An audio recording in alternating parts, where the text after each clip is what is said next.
Bon, on arrive à la fin sur quelques conclusions, et conseils. Donc ce sont heu, des recommandations pour, bien réussir, si vous voulez, votre sujet, PFE. Donc il faut toujours commencer par un plan de l'exposé. Donc vous avez le titre d'abord, le titre, la date, le jour, l'auteur, sur la première diapo et ensuite il faut penser à une diapo où vous avez le plan de l'exposé. On va parler de ça, ça, ça, ça et cetera. Puis après, il faut toujours aussi dater votre présentation. Il faut dater et signer, donc c'est-à-dire mettre l'auteur. Si c'est pas sur l'ensemble des diapos, il faut au moins que ça soit sur la première diapo. Il faut aussi utiliser à bon escient, si vous voulez, les animations et les illustrations. Il ne faut pas que ça soit très animé, il faut que ça soit vraiment bien étudié. Autre chose, il faut éviter de charger les diapositives. Il ne faut pas que vous ayez, par exemple, tout un paragraphe à lire sur la diapositive. Il faut nous donner que les idées phares. Et puis après, tout passe par l'explication. Il faut éviter aussi l'utilisation de petits caractères de taille, par exemple 14 ou 15, ça ne se voit pas très bien à l'écran et du coup, il faut éviter d'utiliser les petits caractères ou bien des caractères de taille réduite.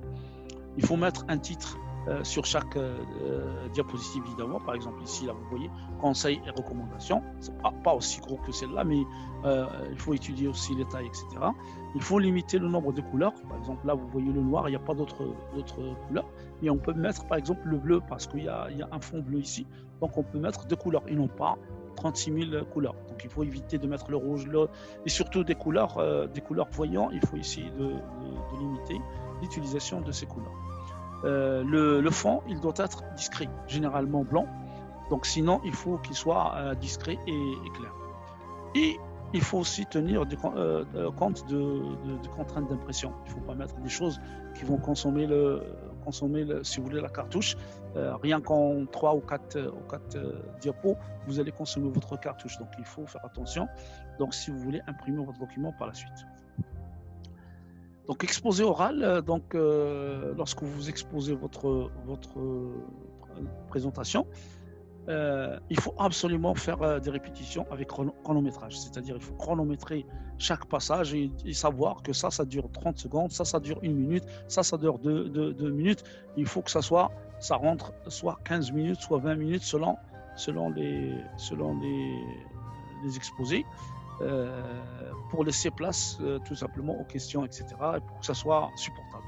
Il ne faut pas, et surtout pas, lire les textes qui sont affichés au tableau. Donc, il faut utiliser les commentaires de manière à enrichir ce qu'il y a sur le tableau. Sur le tableau, il n'y a que les idées phares. Puis après, normalement, essayez d'enrichir avec des commentaires si c'est nécessaire. Donc, sinon, il faut être un bon orateur pour bien exposer les choses. Il faut surveiller et contrôler la durée de votre exposé. Lors de l'exposé, il faut vraiment avoir une montre et regarder, si vous voulez, le temps qui s'écoule en exposant. Puis après, il faut aussi regarder l'assistance. Il faut que, lorsque vous exposez, que vous regardiez les membres du jury. Il ne faut pas regarder le tableau ou bien regarder ailleurs ou bien se lever la tête en haut, mais il faut regarder les yeux dans les yeux les membres du jury. Comme ça, au moins, vous voyez leur réaction, etc. Il faut éviter aussi de se déplacer trop. Il ne faut pas se déplacer de gauche à droite, puis après de droite à gauche, et surtout de masquer l'écran. Il ne faut jamais, jamais faire ces choses-là parce que normalement, ça porte atteinte à votre présentation. Bon courage et à la prochaine fois.